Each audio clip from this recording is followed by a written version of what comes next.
The air in Aurelia, a restaurant so exclusive it didn't have a sign, was thick with the scent of old money and new lies. It was a symphony of fragrances: truffle oil, vintage Bordeaux, the delicate perfume of women who had never known a moment of want, and the crisp, starched linen of the staff who served them. For 22-year-old Clara Finch, it smelled mostly of a fatigue so profound it had settled deep in her bones. Each quiet chime of a fork against bone china was another second ticking away on her 14-hour double shift. Then he was seated in her section, Alistair Vance, a man whose chiseled face, framed by a mane of silver hair, graced the covers of Art and Auction and Fortune with equal frequency. He wasn't just a billionaire, he was a kingmaker, a man who could turn an unknown artist into a legend or relegate a masterpiece to obscurity with a single dismissive wave of his hand. His gallery, Vance Modern, was the center of the art world's universe. Tonight he was holding court, entertaining a cadre of investors with the practiced charm of a predator at ease in his natural habitat. As Clara moved with silent efficiency to refill his crystal water goblet, Vance produced a large velvet-lined portfolio. With a theatrical flourish, he presented a painting propped on a small, ornate easel he had brought for the occasion. It was a still life, a vase of wilting peonies on a dark, stormy background, rendered with a haunting, melancholic beauty. It was a style the world had never seen, and Vance was about to claim its discovery. But in that instant, Clara's world, a world held together by tip money and her mother's mounting medical bills, simply ceased to exist. Because she didn't just see a painting, she saw the familiar, aggressive impasto of the petals, a technique her father used to build texture. She saw the unique, almost invisible mixture of indigo and burnt umber in the shadows, a color he called midnight sorrow. And as Vance's guests leaned in to admire the work, her eyes were drawn to the bottom right corner. There, nestled almost invisibly within the dark stem of a fallen leaf, was the signature. It wasn't just a name, it was a ghost whisper, a signature she hadn't seen in 15 years, the signature of her father. Aurelia wasn't merely a restaurant. It was a grand stage where the city's elite performed their nightly dramas of power and acquisition. Clara Finch was a member of the invisible stage crew, a specter in a black bistro apron, her very presence designed to be felt but not seen. She was trained to anticipate the need for a fresh napkin, to clear a finished plate with the silent grace of a passing shadow. Her movements were a carefully choreographed ballet of efficiency, perfected over 3 grueling years of balancing trays laden with lobster bisque and plates of artfully arranged Wagyu beef. Tonight, the spotlight in her section was squarely on Alistair Vance. He wasn't just wealthy, he was gravitational. A man who had single-handedly dictated the last decade of the art market. His voice, a smooth baritone accustomed to absolute obedience, sliced through the restaurant's hushed reverence. He ordered for his entire table of 4 fawning investors without once consulting them or looking at Clara. "We'll begin with the caviar service, the beluga naturally, and a bottle of the 96 Krug. Ensure it is properly chilled, not frozen," he commanded, his gaze fixed on a point somewhere beyond her left shoulder. It was a classic power move, rendering her as much a piece of the furniture as the chair she stood beside. Clara simply inclined her head, her face a practiced mask of serene professionalism. "Of course, sir." Beneath the surface, a bitter, familiar cocktail of resentment and exhaustion swirled. She should have been mixing pigments, not serving cocktails. 3 years ago, she'd been the most promising student in the restoration program at the Pratt Institute, her hands possessing an innate understanding of canvas and color. Her future was a canvas of brilliant possibility. Then the call had come. Her mother, Eleanor, had suffered a debilitating stroke. The modest insurance ran out in months. The scholarship covered tuition, but not the crushing costs of a long-term care facility and the endless list of medications. So Clara had dropped out, trading a world of art history and chemical analysis for the brutal arithmetic of rent, bills, and copays. She moved her mother into a small, accessible apartment and took the highest-paying service job she could find, watching her dreams dry up like spilled watercolor. Her life had become a relentless, grinding loop. The pre-dawn quiet of the apartment, checking on her mother, the long subway ride into the city, the physically and emotionally draining dance of service, The late-night journey home, and the few precious hours spent with her father's old art books, trying to keep the artist's fire within her from being extinguished completely. Her father, David Finch, the gaping, unhealed wound in her life. He was a painter of breathtaking genius, a man who saw symphonies and sunsets and poetry in the decay of a fallen leaf. He would sketch on placemats, explaining the golden ratio to her as a bedtime story. He taught her how to see, truly see, not just the subject of a painting, but the soul of the artist in every brushstroke. 15 years ago, when she was 7, he had simply vanished. One day he was in his studio, a chaotic wonderland of turpentine and linseed oil, excitedly telling her he was on the brink of perfecting a new style, a way of painting not the thing itself, but the memory of it. The next, he was gone. The police found his car parked at an overlook in the Hudson Highlands. A note was found on the passenger seat, a rambling, desperate scrawl about failure, about the world not being ready for his vision. They ruled it a suicide. His body was never recovered from the river below. The loss had hollowed out their family. It broke her mother's heart long before the stroke broke her health. It left Clara with a gnawing, deep-seated conviction that the official story was a lie. Her father was a fighter, a man whose passion was a roaring bonfire. He wouldn't have just flickered out. "Waitress!" Vance's voice, sharp and laced with irritation, yanked her from the past. He gestured with a flick of his wrist at an empty breadbasket.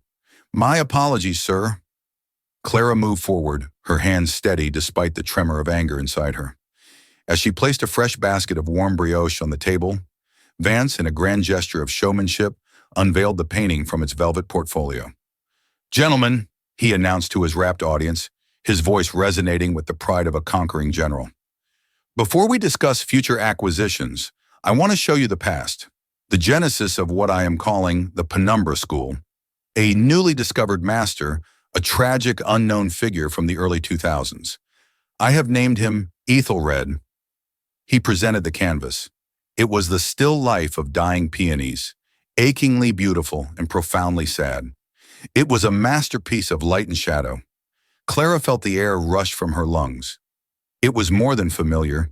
It was a part of her soul. She had watched him paint it. She remembered the day he'd brought the flowers home, explaining that beauty was most poignant when it was about to fade. Vance tapped a manicured finger near the bottom of the canvas. 20 years of searching, of following whispers and rumors, and now the first of his works comes to light. An investment that will reshape the market. His guests gasped and murmured in appropriate awe. But Clara wasn't listening. Her entire being was focused on that one dark corner of the canvas. There, woven into the stem of a leaf with a single hairbrush, was a signature. A confident, fluid script. The D, a proud, defiant loop. The F, a sharp, clean slash. Time dissolved. The sophisticated chatter of the restaurant faded to a dull, distant hum. The weight of the silver bread basket in her hand became unbearable. It was a signature she had traced with her own small finger on the back of his early sketches, on birthday cards filled with funny drawings, on the title pages of her favorite storybooks. It was the signature of the man who taught her that blue and yellow make green, but that sorrow and hope make art. David Finch. The world buckled, tilting violently on its axis. Every doubt, every suspicion, every quiet, lonely what if she had harbored for 15 years erupted into a single incandescent point of certainty. A cold, righteous fury, as sharp and pure as a shard of glass, sliced through her exhaustion. Her voice, when it emerged, was not the deferential, hushed tone of a waitress.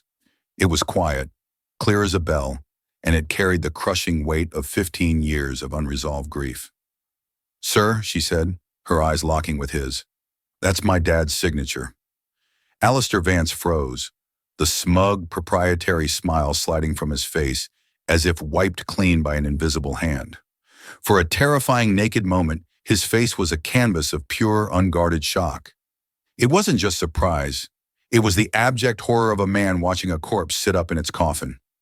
It was the panicked, wide-eyed terror of a king whose castle walls were crumbling to sand around him. The carefully curated mask of cultured sophistication dissolved, revealing something raw, ugly and cornered beneath. The heavy crystal goblet of Krug he was raising to his lips slipped from his suddenly nerveless fingers. It seemed to hang in the air for a heartbeat, a suspended moment of disbelief before it collided with the edge of the marble table. The sound wasn't the delicate tinkle of breaking glass. It was a sharp, violent crack, an explosion that ripped through the restaurant's sedate atmosphere. Shards of crystal sprayed across the table. Champagne, golden and effervescent, pooled around the broken stem, its fizzing tide creeping perilously close to the corner of the priceless painting. What did you just say?" Vance stammered, his voice a hoarse, strangled whisper. His eyes, wide with a frantic panic, darted from Clara's face to the signature, then back again, as if unable to process the impossible reality before him. His investors stared, mouths agape, their forks laden with caviar hovering forgotten in midair. The sudden violence of the shattered glass had fractured the evening. At nearby tables, conversations faltered and heads turned. Mr. Dubois, Aurelia's impeccably tailored and perpetually anxious general manager, was already gliding toward their table, his face a tight mask of damage control. Clara didn't flinch. The icy certainty that had taken root in her heart held her upright, a steel rod in her spine. She raised a hand, her finger trembling, but her aim true, pointing at the nearly invisible inscription on the canvas. "That signature," she repeated, her voice gaining strength. "D. Finch. David Finch. He was my father." Vance's shock was rapidly being consumed by a wild, desperate fury. He lunged for the painting, snatching it away from the spreading puddle of champagne and frantically dabbing at the frame with a linen napkin. "This is preposterous," he boomed, his voice regaining its force but now brittle with a raw defensive anger. "Security! Get this! This delusional girl away from my table." "I'm not delusional," Clara shot back, her voice rising to meet his, cutting through the rising murmurs of the other diners. "I know his signature. I know his work. He mixed his own paints. That shadow under the vase, it's indigo, burnt umber, and a particle of lapis lazuli. He called it Midnight Sorrow.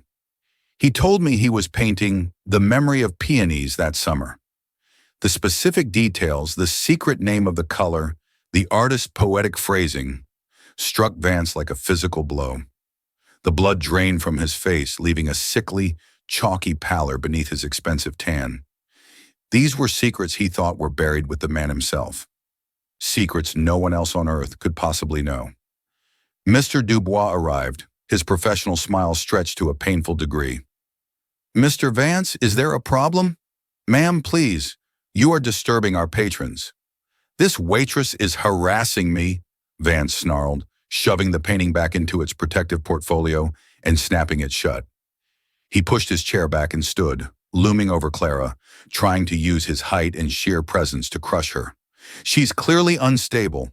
I want her fired. Now." "Sir, I can assure you," Dubois began, turning to Clara with pleading, desperate eyes. But Clara would not be silenced. 15 years of unanswered questions, of a hollow grief she was told to accept without proof, were boiling over. "He's a liar," she declared, her voice ringing with the clarity of absolute conviction. She looked past Vance directly into the stunned faces of his investors. "That painting, that ethel red he invented, it's my father's. David Finch. He disappeared 15 years ago. This man built his career on a stolen legacy and a lie." One of the investors, a shrewd-looking man with steel-gray hair named Mr. Peterson, glanced at Vance. A flicker of doubt, small but undeniable, appeared in his eyes. Vance's reaction was too visceral, too explosive for a simple case of a crazed employee. It was the reaction of a man whose deepest secret had just been dragged, kicking and screaming into the light. "That is enough," Vance roared. He lunged forward and grabbed Clara's arm, his fingers digging into her bicep like talons. "Get out! Get out of my sight!" Clara wrenched her arm away, stumbling back, the shock of his touch momentarily breaking her composure. "You can't just erase people, Mr. Vance. The truth doesn't work that way." Mr. Dubois, seeing a client worth millions a year on the verge of a full-blown public meltdown, made his choice. He stepped between them, his body a physical shield for Vance. Miss Finch, that's it. You're fired. Get your things from your locker and leave the premises. Now. Two formidable security guards, who had been hovering nearby, moved in. Their silent, imposing presence was a wall she could not pass. The fight suddenly drained out of Clara, replaced by a cold, sickening wave of injustice. She had spoken the truth, a truth she had carried alone for a decade and a half, and the world had instantly closed ranks to protect the powerful man and cast her out into the street. She looked at Alistair Vance one last time. The panic was gone from his face, replaced by a chilling, reptilian mask of controlled rage. His eyes locked with hers, and in them, she saw a silent, brutal promise. This is not over. I will ruin you for this. As the guards escorted her toward the staff exit, a path of silence and stares parting before them, she could hear Vance's voice, now artificially smooth as silk, attempting to salvage his evening. My deepest apologies, gentlemen.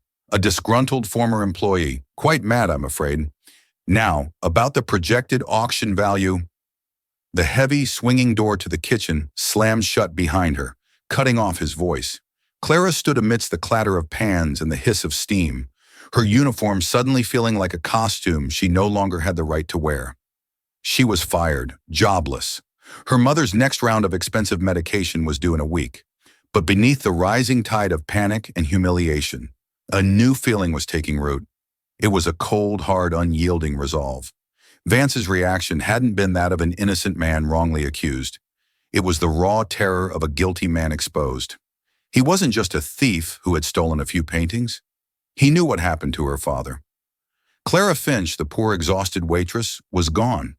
In her place stood the daughter of David Finch, and she had just discovered her new purpose in life, to uncover the truth and to write her father's name back into the history of art, no matter what it cost. He hadn't just vanished, he had been erased, and she was going to paint him back into existence. The termination was as swift and sterile as a guillotine. Mr. Dubois handed her a small cardboard box with the contents of her locker and her final paycheck, his face a stony mask of disapproval. He made it clear that she would receive no severance, no reference, and that if she ever set foot in Aurelia again, she would be arrested for trespassing. The message was unequivocal. Alistair Vance's reach was long, and his wrath was absolute.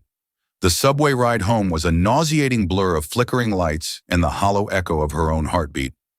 The weight of her new reality was a physical pressure on her chest.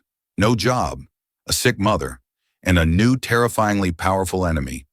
It was an equation with no possible positive solution. When she finally let herself into their small, quiet apartment, the only sound was the soft, rhythmic hum of her mother's oxygen concentrator from the bedroom.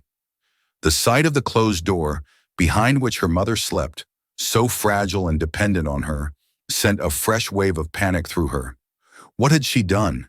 She had detonated their fragile life for a single moment of righteous, impossible truth. She sank onto the worn floral sofa, burying her face in her hands. The scene from the restaurant replayed in her mind on a torturous loop, the shock on Vance's face, the venom in his eyes, the names she had spoken aloud. Midnight sorrow, the memory of peonies. It wasn't a fantasy, it was real. A new thought cut through her despair like a searchlight. For 15 years, she had only had grief and a vague, formless suspicion. Now she had a name. Alistair Vance. She had a target. Fueled by a surge of adrenaline that shoved her exhaustion aside, Clara went to the hall closet and pulled out a dusty, forgotten footlocker from beneath a pile of old blankets. It was filled with the few things she had managed to save from her father's studio before the bank repossessed the house. It smelled of old paper, turpentine, and a grief she had kept locked away for half her life. She knelt on the floor and began to search, not for a single piece of evidence, but for a connection, a thread, anything that could tie Vance to her father. She sifted through old canvases, stacks of preliminary sketches, and bundles of letters. And then she found it. Tucked inside a thick sketchbook was a faded manila envelope. Inside were not drawings, but a handful of old photographs. Her breath hitched. There was her father, 15 years younger, his face bright with passion, his arm slung around a much younger, leaner Alistair Vance. They were standing in a messy, paint-spattered studio, grinning at the camera. They looked like partners, like friends. Vance wasn't just a corporate vulture who had stumbled upon her father's work after his death. They had known each other. This was not a crime of opportunity. It was a betrayal of the deepest, most personal kind. She kept digging. At the bottom of the envelope, she found a single piece of folded yellowed paper. It was a carbon copy of a consignment agreement between David Finch and the then-fledgling Vance Gallery. It listed 10 specific paintings, including one described as Peonies, Still Life, Oil on Canvas. It was dated just 2 weeks before her father disappeared. The most chilling part was the signature at the bottom. It was her father's name, but the signature itself was a grotesque, clumsy forgery. The proud, defiant loop of the D was cramped and hesitant. The sharp, clean slash of the F was wobbly and uncertain. It looked nothing like the confident, fluid signature on a dozen other documents and sketches in the footlocker. The signature she knew as well as her own reflection. This was it. This was the proof.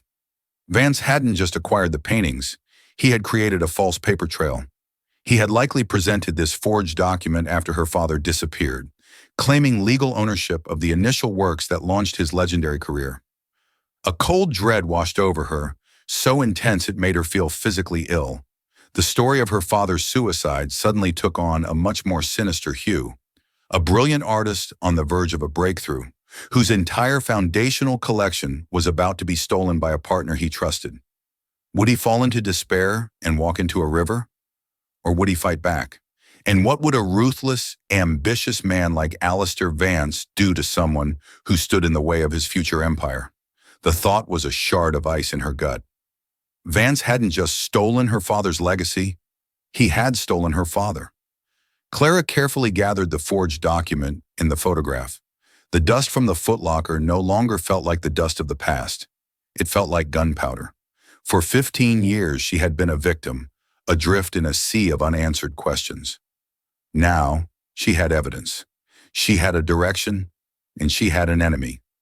As the first gray fingers of dawn crept through the apartment window, Clara felt a profound transformation within herself. The fear was still there, a tight, cold knot in her stomach, but it was now overshadowed by a white-hot, burning resolve. She was no longer just fighting for the memory of her father. She was fighting for his life. She had to prove he didn't sign that paper, that he wasn't a tragic suicide but a victim. She had to find out what really happened 15 years ago. And she knew, with absolute certainty, she could not do it alone. Clara understood that walking into a police station with a 15-year-old forged document and the word of a fired waitress against a man like Alistair Vance would be a fool's errand. They would show her the door before the words art fraud had fully left her lips. She needed someone who already knew how to fight giants, someone unafraid of Vance because Vance had already done his worst to them. She spent the day at the New York Public Library, diving into their archives, searching for any chink in Vance's polished armor. His public record was suspiciously immaculate. But as she delved into microfiche records of art journals and defunct magazines from a decade prior, she found a name: Julian Croft. Julian Croft had been the art world's sharpest critic, an investigative journalist for Artisan magazine, known for his razor-sharp intellect and his refusal to be charmed by money or power. And 12 years ago, he had set his sights on Alistair Vance. He published a meticulously researched expose questioning the miraculous discovery of several artists Vance had championed, hinting at forged provenances and suggesting that Vance was more of a master marketer than a master curator. The retaliation had been swift and devastating. Vance didn't just sue, he orchestrated a character assassination. He leaked doctored emails that made Julian look like he was trying to extort galleries. He paid off 2 of Julian's key sources, who publicly recanted their statements and branded him a liar. Artisan magazine, facing a ruinous lawsuit, buckled. They settled out of court, fired Julian Croft, and issued a full-page retraction. Julian was professionally obliterated. He was excommunicated from the world he loved. Clara found what was left of him through a bitter, cynical blog he now ran from his apartment, a rambling manifesto against the commodification of art. Read by a few dozen loyalists and conspiracy theorists. He was a wounded lion, still roaring, but from the lonely confines of a cage of his own making. He was perfect. His apartment was in a pre-war walk-up in the East Village, the kind with peeling paint in the hallways and a permanent scent of garlic and dust. She knocked on the door of 5C, her heart hammering against her ribs. The man who answered looked like a ghost of his former author photos. He was perhaps in his late 40s, with intelligent, weary eyes shadowed by years of disappointment. His hair was a mess, his shirt was rumpled, and his apartment behind him was a chaotic landscape of books, auction catalogs, and empty coffee mugs. "Yeah?" he asked, his voice gravelly with disuse. "Are you Julian Croft?" He leaned against the doorframe, his expression a perfect blend of suspicion and utter boredom. "Depends. If you're from a collection agency, I'm not him. If you have a subpoena, the cat accepts service." "My name is Clara Finch," she said, clutching the strap of her tote bag. "I read your articles about Alistair Vance." His eyes narrowed. The boredom evaporated, replaced by the sharp, painful glint of a freshly picked scab. "Ancient history, kid. I was wrong. The magazine said so. The courts said so. The whole damn world said so. Now, if you'll excuse me." He began to close the door. "Wait." Clara put her hand out, pressing it against the wood. "You weren't wrong. You were just missing the key. The first lie everything else was built on." He paused, studying her face. He saw not a fanatic or a groupie, but a young woman with a desperate, unwavering seriousness in her eyes. He let out a long, weary sigh and opened the door a little wider. "You've got 5 minutes. My tolerance for lost causes is at an all-time low." His apartment was the den of an obsessive. One entire wall was covered in a massive corkboard, a chaotic spiderweb of photographs, articles, and index cards, all connected by colored yarn, all converging on a single, smiling photograph of Alistair Vance in the center. "You're still investigating him?" Clara said. It wasn't. The air in Julian Croft's apartment was a stagnant cocktail of stale coffee, old paper, and a cynicism so thick it felt like a physical presence. It was a mausoleum dedicated to one man's downfall, and on the central wall, Alistair Vance's photograph reigned like a smiling, malevolent god. The alliance Clara forged there was not one of hope, but of shared wreckage. They were two ghosts haunting the same man, and in that shared purpose, they found a strange, desperate gravity. Julian's transformation was a slow, difficult alchemy. The years of bitterness had calcified around his journalistic instincts, and at first every lead was met with a reflexive sneer, every potential plan dismissed with a world-weary sigh. But Clara's quiet, unwavering certainty was a solvent, slowly dissolving his protective shell. She did not possess his knowledge of the art world's sordid underbelly, but she had something he had long since lost, a truth that was personal, elemental, and absolute. She wasn't chasing a story, she was reclaiming a soul. Their days blurred into a grueling rhythm. Julian resurrected contacts who had long considered him a professional leper, his voice a gravelly ghost on phone lines, trading old favors for whispers and rumors. Clara, meanwhile, became an archaeologist of her own life. She excavated her father's journals, not for clues, but for his voice. She read his meditations on light and shadow, his theories on how a single brushstroke could contain the entire history of an emotion. She was not merely building a case, she was rebuilding her father, brushstroke by brushstroke, word by word, until his presence in the room was as tangible as the dusty air they breathed. Their search for Marcus Thorne felt like chasing a phantom. The old framer had meticulously scrubbed himself from the modern world. But Julian, in his exile, had become a master of the forgotten archives, of the paper trails that persist long after digital footprints have faded. He found him not through a database, but through a faded notice in a 20-year-old guild newsletter, cross-referenced with a small-town property tax ledger. The Catskills workshop was steeped in the scent of wood shavings and turpentine, a smell that transported Clara back to her childhood with a painful, visceral lurch. Marcus Thorne was a man bent double by the weight of a 15-year-old secret. When Clara spoke her father's name, it was not an accusation but a key, unlocking a floodgate of guilt that washed the color from his face. His confession, when it came, was a torrent of whispered shame. He sat amongst the skeletons of antique chairs and headless armoires, his voice a dry rasp, and painted a portrait of a young Alistair Vance, a man whose ambition was a furnace that burned everything it touched. He called David his discovery, Marcus rasped, his trembling hands clasped so tightly his knuckles were white. But he was a prospector who had found a vein of pure gold and planned to claim the entire mountain for himself. He knew David's genius was matched only by his naivete. David thought he'd found a partner. He'd found a predator. The story of the forged bill of sale, of the coercion, tumbled out, but it was the detail of the hidden signature that made Clara's breath catch in her throat. The hummingbird's wing, Marcus confessed, tears finally carving clean paths through the dust on his cheeks. He hid one in every piece. For your mother, he said, a tiny, iridescent promise hidden in the shadows.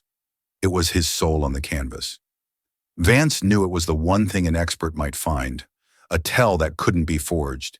He paid me a fortune to paint over them, to blind them, to erase the last piece of David's love from his own work. A memory flared in Clara's mind, sharp and bright. Her, age 6, sitting on a stool in the studio, her father dabbing a brush with a microscopic tip into a dark corner of a canvas. Well, what are you painting, Daddy?" He had smiled, his eyes full of a secret joy. "A little bit of magic, just for Mommy. It's a hummingbird's wing, so it can fly to her when I'm not there." "Did you do it?" Julian's voice was sharp, cutting through her reverie. Marcus Thorne looked at his own hands as if they were alien things, instruments of a crime he could no longer comprehend. "I couldn't," he whispered. "I was a coward. I took his money. I signed the authentication that damned your father. But I could not commit that final blasphemy. I couldn't paint over his heart. I told Vance the job was done. He never looked back. His arrogance was his only blind spot." Hope, fragile and terrifying, bloomed in Clara's chest. The proof was still there, hidden, waiting. "What happened to him, Marcus?" she pressed, her voice trembling. "What happened after he confronted Vance?" "David was furious, betrayed. He threatened to expose everything," Marcus said, his gaze distant. Vance just smiled, a cold, flat smile. He told David, "In the art world, history is not written by the artist. It is written by the historian. And I am the only historian this world will ever know." That was the last I heard. A week later, they found his car by the river. He looked directly at Clara, his eyes begging for absolution. Vance didn't just steal his work, child. He stole his existence. He erased him from the page and wrote a new story in his place. The name of the gilded prison came last. Blackwood Manor. A discreet residence, where Vance stored some of his most delicate pieces, a place with perfectly controlled air. Julian's fingers flew across his keyboard, his face illuminated by the screen's cold light. He navigated a labyrinth of shell corporations and holding companies with the grim familiarity of a man retracing his own murderer's steps. "It's a prison?" Julian breathed, his face ashen. "A 5-star memory care facility in the Adirondacks, specializing in patients with unreliable narratives. It's a place where the wealthy and powerful dispose of inconvenient people. It's owned, 3 companies deep, by Vance Modern." The room fell silent. The truth was monstrous, far worse than a simple theft, more cruel than murder. For 15 years, her father had been alive, a ghost in a machine of Vance's making, robbed of his art, his name, his family, and finally his own mind. He hadn't been killed. He had been curated, stored away like a painting in a lightless vault, preserved for the sole purpose of his non-existence. "We can't go to the police," Julian said, his voice flat and hard. "Vance has a 15-year head start. He's created a legal fortress. He has doctors on his payroll who will testify your father has been suffering from dementia for decades. It would be your word, the word of a fired waitress and a discredited journalist against a mountain of fabricated evidence." Clara felt a cold fury solidify within her. Panic was a luxury she could no longer afford. "So we don't use the law," she said, her voice a low, dangerous hum. "We use his world. We use his stage. Julian looked up, a flicker of the old predatory reporter in his eyes. The auction, he whispered. He's holding a landmark single artist auction in 3 weeks. Ethelred, the lost master of the Penumbra school. He's betting his entire reputation on it. The peonies is the star lot.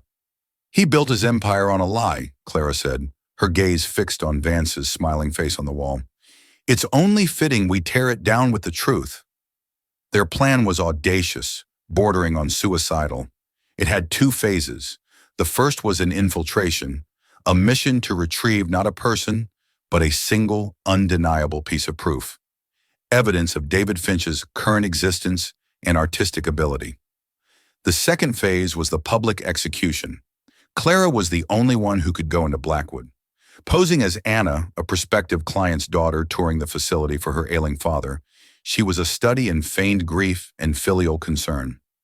Julian had forged her documents, coached her for hours on the language of palliative care, on the subtle tells of old money. As she drove the rented car up the winding, isolated mountain road, every nerve in her body screamed in protest. Blackwood Manor was not a hospital. It was a beautiful, silent lie.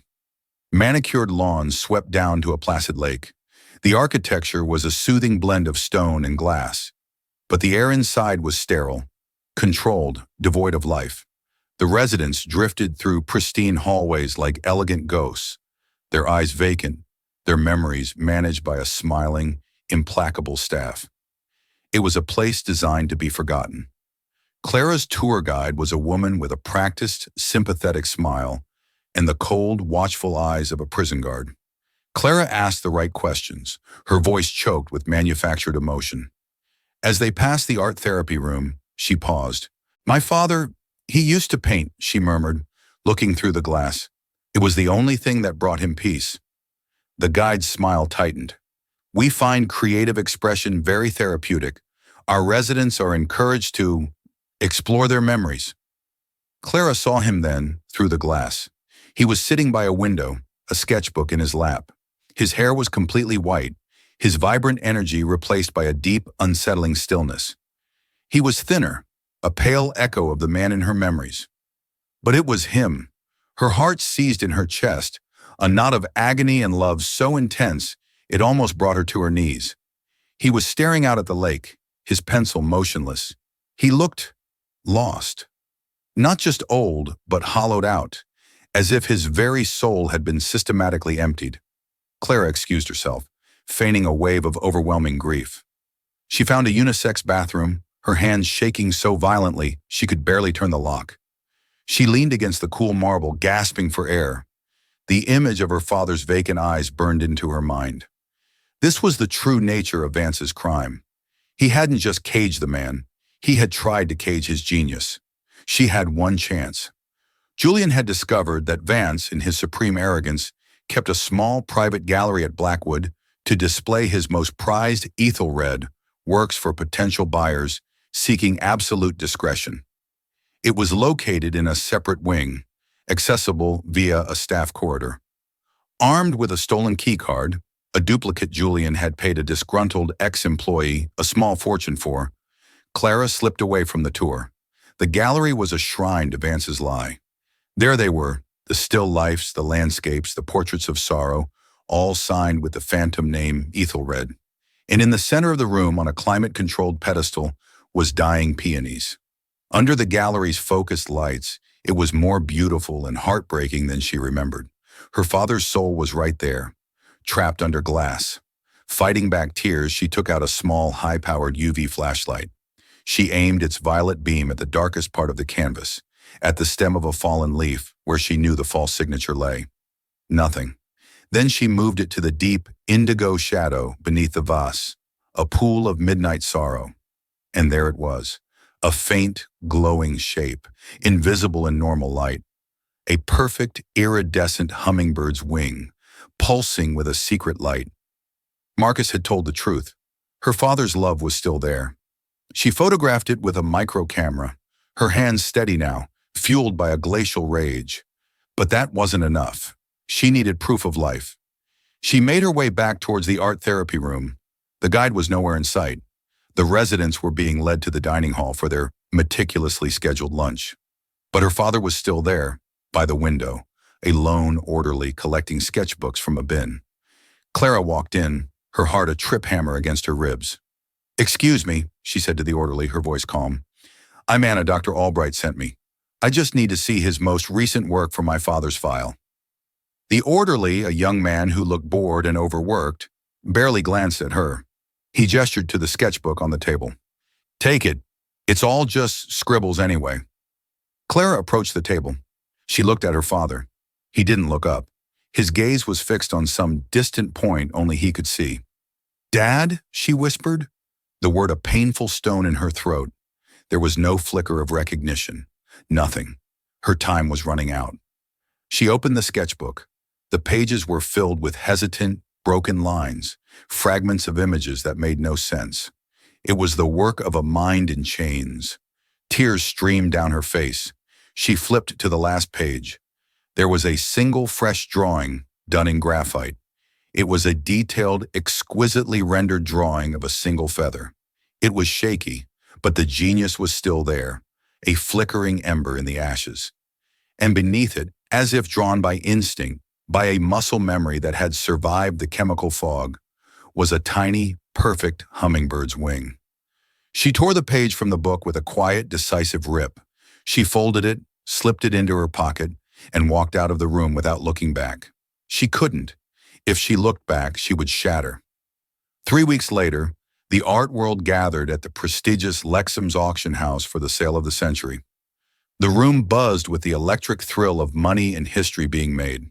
Alistair Vance stood in a private skybox, observing the scene like an emperor. This was the culmination of his life's work, the moment his greatest fiction would be cemented as fact, valued in the tens of millions of dollars. Julian, looking uncomfortable but determined in a borrowed suit, sat in the press section, a laptop in his bag. Clara, dressed in a simple black dress, sat in the back, a ghost at the feast. She was invisible, just as she had been at Aurelia. But tonight, she was not a waitress. She was a reckoning. The auction was a masterclass in theatricality. Lot after lot of Ethelred's work sold for staggering sums. The tension built. Finally, the main event. Dying Peonies was brought onto the stage, bathed in a reverent light. "And now Lot 37, the auctioneer announced, his voice booming. "The painting that started it all, the work that launched the Penumbra School. We will open the bidding at $20 million. A flurry of bids erupted. 22 million, 25, 30. Vance smiled from his box, raising a glass of champagne. At 32 million, a new voice cut through the room.